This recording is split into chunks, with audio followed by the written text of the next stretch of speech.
Peningkatan pelayanan publik menjadi salah satu kebutuhan mendasar masyarakat di tingkat kelurahan. Di Kelurahan Gelawan, Kabupaten Semarang, harapan itu kini terwujud melalui peresmian gedung kelurahan yang baru.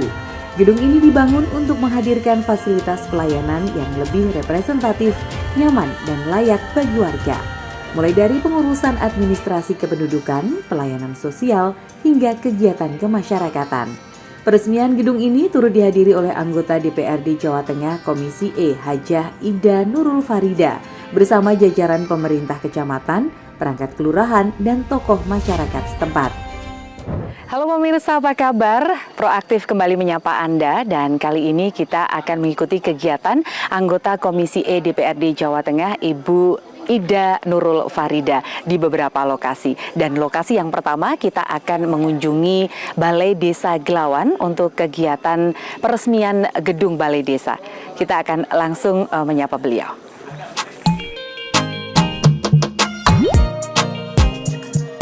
Dalam sambutannya, Ida Nurul Farida menyampaikan bahwa pembangunan fasilitas pelayanan publik di tingkat kelurahan merupakan bagian dari upaya memperkuat pelayanan dasar masyarakat.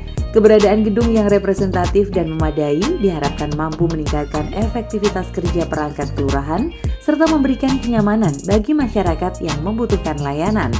Peresmian gedung Kelurahan Gelawan ini menjadi simbol sinergi antara pemerintah daerah, legislatif, dan masyarakat dalam meningkatkan kualitas pelayanan publik. Sebuah langkah nyata bahwa aspirasi warga dapat diwujudkan melalui kerja bersama dan komitmen yang berkelanjutan. Ya, sekarang ini saya sudah bersama dengan Ibu Ida Nurul Farida yang tadi sudah meresmikan gitu ya Balai Desa Gelawan setelah dilakukan rehab gedungnya gitu. Nah, Ibu gimana nih ngelihat gedung yang baru ini? Seperti apa? Ya, pertama saya bersyukur pada Allah bahwa alhamdulillah bantuan yang kami berikan sebagai stimulus untuk Pak Kades juga warga ternyata dapat dimanfaatkan dengan sebaik-baiknya sehingga hasil aspirasi kami itu bisa dilihat bersama-sama ya, hasilnya bagus, representatif. Ini kelihatan nggak kayak di desa ya, seperti di kota. Udah gitu. metropolis ya Bu ya. Ya, tentu ini membuat saya berbahagia sebagai aspirator dan ya semoga nanti ke depan ada lagi yang kita berikan untuk desa Gelawan. Oke, baik. Nah, Ibu, ini kan rehab yang dari bantuan keuangan provinsi ya, yang sepertinya juga bukan yang pertama kali untuk Desa Gelawan ini. Apa yang membuat Ibu memprioritaskan lah ya, ini menjadi salah satu prioritas aspirasi yang kemudian diperjuangkan oleh Ibu Ida untuk membantu warga Desa Gelawan ini? Iya, begini Mbak Septi. Jadi dulu awal-awal saya sebagai guru itu komunikasi dengan para guru TK, tapi selain itu kami komunikasi dengan para kepala desa dan termasuk di Desa Gelawan ini di Kecamatan Pabelan. Nah, dari desa-desa yang kami berkomunikasi, Gelawan ini termasuk sangat responsif juga sehingga komunikasi berjalan lancar. Pak Sekdesnya itu juga sangat aktif, ngebel-ngebel untuk minta aspirasi. Nah, sehingga artinya itu berarti ada kesungguhan. Nah, kalau yang sungguh-sungguh itu kan kalau diberikan tentu akan dimanfaatkan sebaik-baiknya. Pada sampai hari ini kami memberikan aspirasi dan insya Allah 2026 juga kami berikan juga.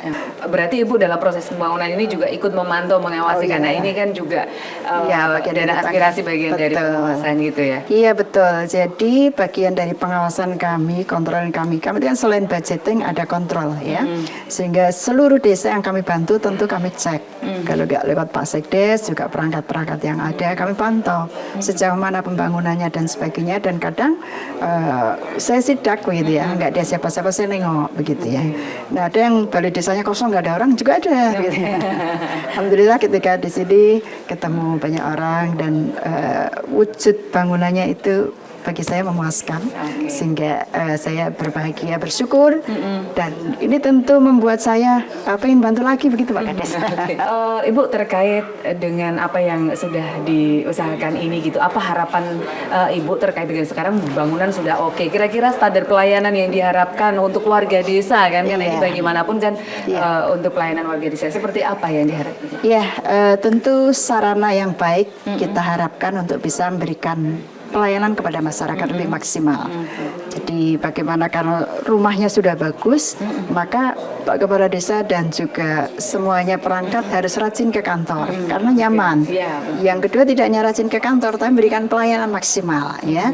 Jangan sampai Pak Kepala Desa dicari susah gitu ya, mau minta tanda tangan susah gitu. Padahal Pak kantornya sudah bagus. Nah, sehingga sarana prasarana yang bagus ini dimanfaatkan sebaik-baiknya untuk berikan pelayanan kepada masyarakat. Itu harapan Nah, kami. ini harapannya seperti itu. Nah, ini sudah bersama dengan Pak Kepala Desa Glawan juga Bapak Agus Supriyadi. Nah, ini gimana nih Pak? Ini dengan harapannya kan dengan bangunan yang sudah bagus ini, standar pelayanan di Desa Glawan juga meningkat nih. Kira-kira seperti apa tanggapannya? Ini pertama-tama saya mengucapkan terima kasih yang biasa terigal kepada saya, Pak Said dan Nurul Farida yang telah membantu kami dalam memberikan pelayanan ke masyarakat. Masalahnya kan kami melayani masyarakat kan perlu sarana dan prasarana. Nah, jadi kan kami juga perlu bantuan yang lain. Alhamdulillah kami dipertemukan dengan Bu Haja Farida. Nah, beliau sebagai inspirator kami bisa membantu kami. Kemudian alhamdulillah di tahun 2024 seperti saya sampaikan tadi kan ada aspirasi Satuan Keuangan Properti Satpras untuk rehab Santor Desa Glawan waktu itu 100 juta. Sudah kami buat semaksimal mungkin, namun ternyata dimaksimalkan belum maksimal. Minta tip padahal yang di tahun 2025 di anggaran program kami dapat lagi 50 juta rupiah. Alhamdulillah. Nah, kami bisa menyempurnakan Bangunan gedungnya. ruang bagaimana supaya menjadi representatif untuk pelayanan masyarakat. Jadi harapan kami nanti setelah gedung kantor ini sudah sedemikian rupa, ini menambah semangat kami dan rekan-rekan perangkat kita untuk Melayani warga itu lebih semangat lagi ya. Jadi kalau melihat yang sekarang ini sudah jauh berbeda ya Pak ya. Oke, baik, mudah-mudahan karena sudah tempatnya sudah nyaman, sudah oke, pelayanan untuk masyarakat Desa Glawan juga semakin optimal. Ya, baik, terima kasih Pak Agus. Ya.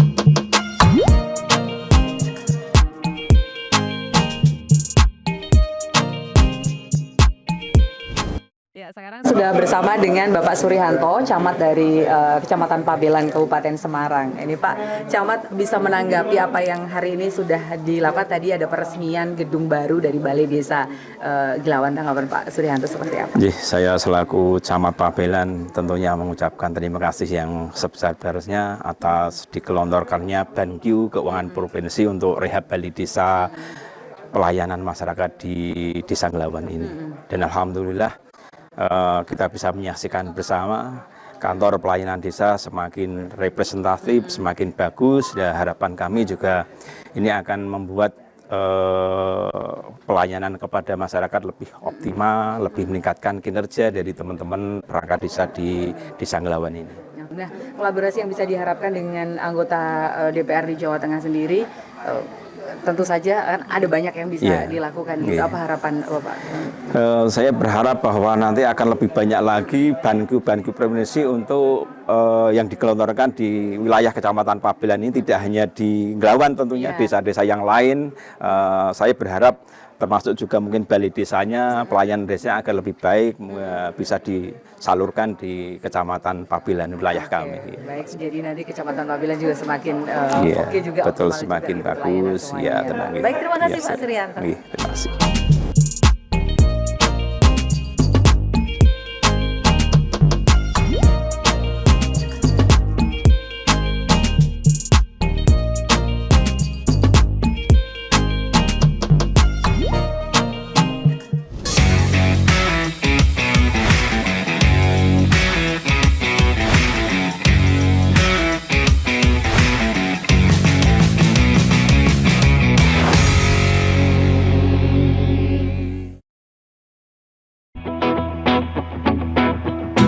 Pendekatan aspirasi tak selalu dilakukan di ruang rapat formal. Di Kabupaten Semarang, aspirasi warga ini disampaikan melalui panggung seni tradisional.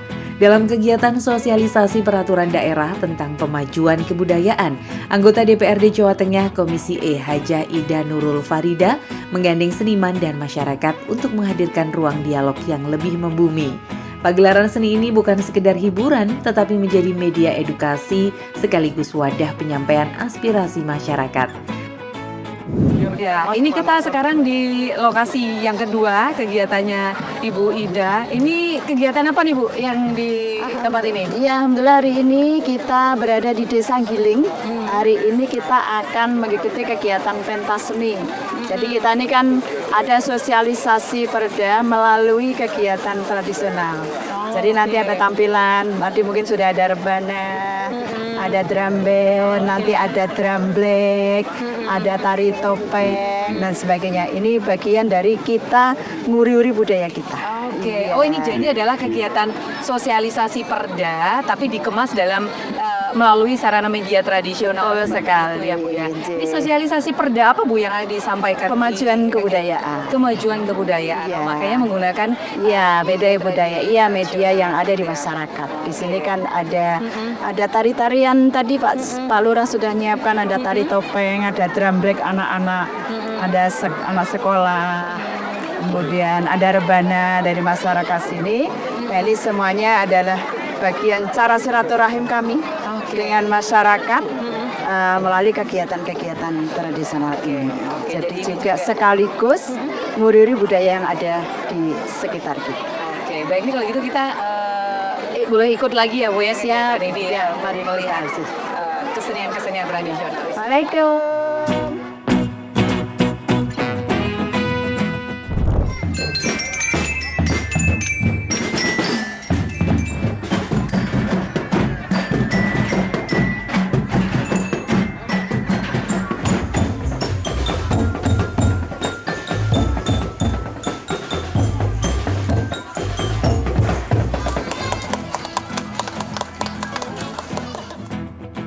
Melalui seni tradisional, nilai budaya dilestarikan sekaligus diperkuat dengan pemahaman regulasi yang mendukung pengembangan kebudayaan daerah. Seni menjadi jembatan antara kebijakan dan masyarakat. Melalui pendekatan budaya, aspirasi tak hanya didengar tetapi juga dirasakan bersama. Sebuah cara yang lebih dekat, lebih hangat, dan lebih membumi dalam menyerap suara rakyat.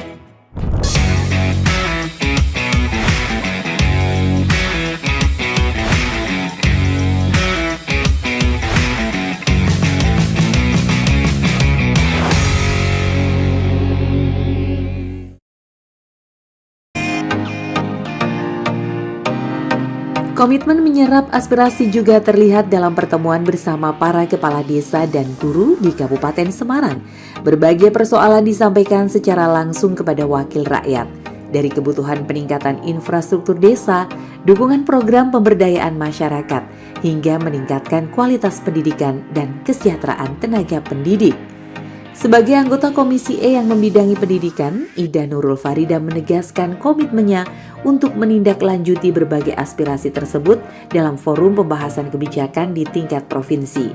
Dialog ini menjadi bukti bahwa kerja legislatif bukan hanya di ruang sidang, tetapi hadir langsung di tengah masyarakat.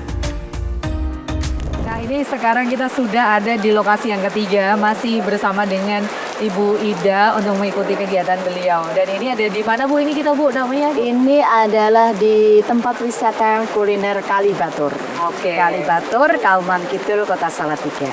Jadi Kalibatur, Kota Salatiga. Iya. Kegiatan di titik ini Ibu apa saja yang akan dilakukan itu? Ya, jadi alhamdulillah setelah tadi pagi kita meresmikan balai desa, kemudian bertemu warga di Desa Giling. Maka hari ini, siang ini kami kumpulkan semua kepala desa dan sekretaris desa sekecamatan Pabelan. Oke, ada pertemuan silaturahmi lah ya. Apa Bu yang melandasi Ibu untuk mengumpulkan para pimpinan gitu ya, para kepala desa ini untuk kegiatan apa tuh? Ya, jadi ini bagian satu silaturahim. Yang kedua tentu membangun komunikasi yang terus-menerus. Jadi sejak 2019 kami itu sudah bekerja sama dengan beberapa kepala desa. Tapi mulai 2024 kemarin kami sudah berusaha menjalin komunikasi silaturahim dengan seluruh kepala desa di di Kecamatan Pabelan. Oke. Nah, harapan kami silaturahmi terus terjalin dan berjalan, dan tentu dari silaturahim komunikasi ini sehingga banyak hal yang bisa kita ambil manfaatnya. Di antaranya kami bisa memberikan bantuan-bantuan sesuai titik-titik yang dibutuhkan. Karena yang paham lapangan itu para kepala desa. Kalau saya tidak paham, tapi ketika kepala desa mengajukan, Bu, tempat saya di sini butuh dibantu, tempat saya di sini butuh dibantu, itu yang paham mereka. Nah, disinilah maka pentingnya kami membangun komunikasi dengan kepala desa, sekretaris desa. Ini adalah tentu agar bantuan-bantuan yang kami berikan, aspirasi yang kami berikan itu tepat sasaran sesuai yang dibutuhkan oleh warga. Oke, jadi memang dalam rangka untuk apa ya, mengumpulkan aspirasi ya, agar memang yang diperjuangkan Ibu sesuai atau tempat dengan apa yang menjadi aspirasi masyarakat itu. Ada berapa boleh desa Bu kalau di ini semua di Kecamatan Pabelan? Iya, di Kecamatan Pabelan ini ada 17 desa. Ada 17 desa, ini kita undang semuanya. Nah, semoga hadir semua nanti karena cuaca hujan ya. Semoga hadir semuanya. Tapi sudah beberapa kali kami mengumpulkan para kepala desa dan alhamdulillah tanggapannya juga bagus, sehingga silaturahim juga berjalan dan mereka kami berikan aspirasi.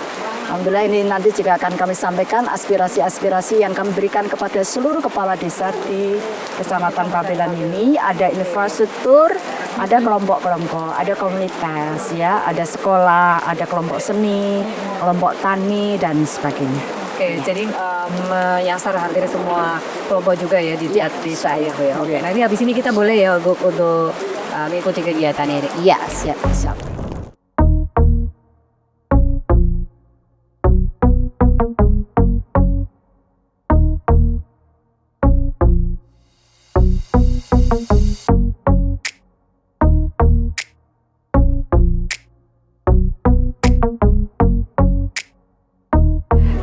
Kita sekarang ini di titik yang terakhir ya Bu, mengikuti kegiatan Ibu Ida hari ini dari pagi tadi sudah di Desa Gilawan, kemudian ya tadi kegiatan sosialisasi di Giling juga di desa itu. Terus tadi ada Pertemuan dengan kepala desa ya, tokoh masyarakat di Kalibatur Salatiga, dan sekarang ini kita masih ada di Kabupaten Semarang ya Bu ya, di Ungaran tepatnya ini bertemu dengan guru-guru CSIT. Guru-guru CSIT, JNN Sekolah Islam Terpadu Kabupaten Semarang dan juga Salatiga hari ini kegiatan reses. Ibu boleh dijelaskan di kegiatan reses hari ini apa yang aspirasi yang muncul gitu yang kemudian tentu saja ini akan diperjuangkan oleh Ibu sebagai anggota komisi ya. Ya, alhamdulillah. Jadi jaringan Sekolah Islam Terpadu ini kebetulan dulu saya guru TK, jadi bagian dari mereka. Oh iya, Ibu mantan guru TK juga. Ya, bagian dari mereka sehingga kami menjadi wakil rakyat. Itu maka kami tetap harus memperhatikan sekolah ini, sekolah-sekolah lembaga yang waktu itu pada saya mendirikan tahun 2000 itu baru ada 2 lembaga. Terus kemudian dari tahun 2000 saya dan satu lagi di Bawen. Alhamdulillah sekarang sudah berkembang menjadi 31 lembaga. Ada mulai dari PAUD, TK, SD, SMP, dan SMA. Oke, totalnya ada 31 lembaga yang di Kabupaten Semarang dan Kota Salatiga. Oke, jadi cukup berkembangannya cukup besar ya. Tentu saja kan dulu di awalnya di tahun 2000, sekarang sudah 26 tahun berlalu dan itu sudah di periode kedua menjabat gitu. Tentu sebagai orang yang pernah berkecimpung di bidang ini, Bu tahu lah kira-kira apa sih yang memang menjadi aspirasi atau yang dibutuhkan oleh jaringan sekolah ini. Nah, ini apa yang kemudian diperjuangkan Ibu untuk Iya, betul. Jadi karena dulu saya latar belakangnya dari pendidikan, sehingga tahu kebutuhan-kebutuhan ada di sekolah, mulai dari sarpras, ya, kemudian bangunan. Ini kalau kami mengandalkan dari wali murid, tentu ini tidak mencukupi, sehingga memang membutuhkan komunikasi, kolaborasi dengan berbagai pihak dan diantaranya melalui anggota dewan.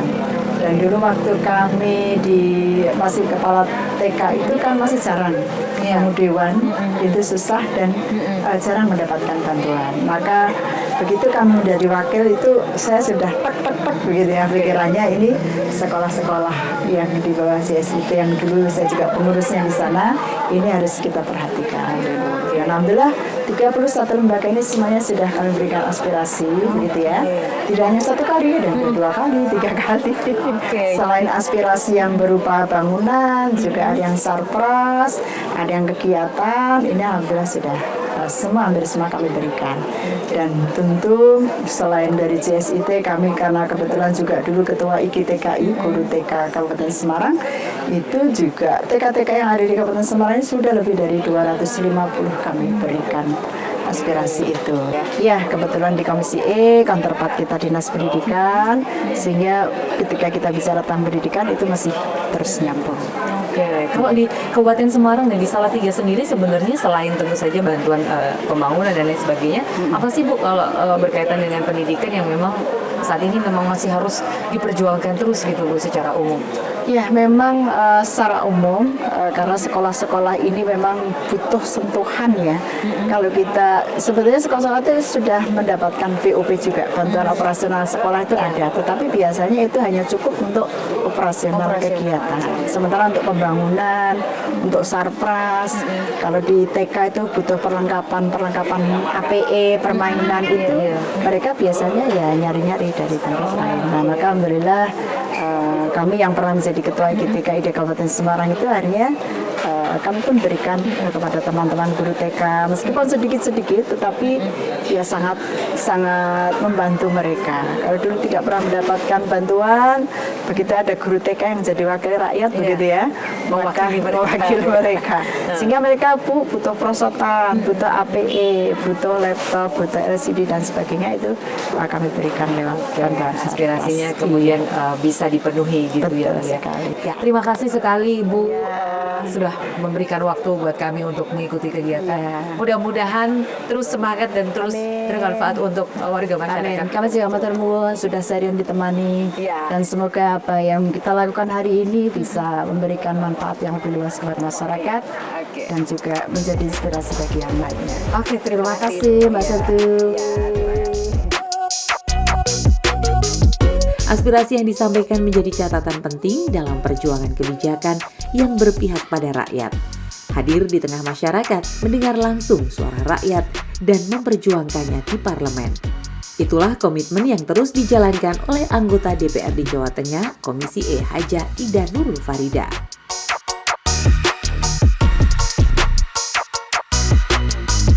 Ya, pemirsa, demikian kegiatan proaktif bersama anggota Komisi E DPRD Provinsi Jawa Tengah, Ibu Ida Nurul Farida.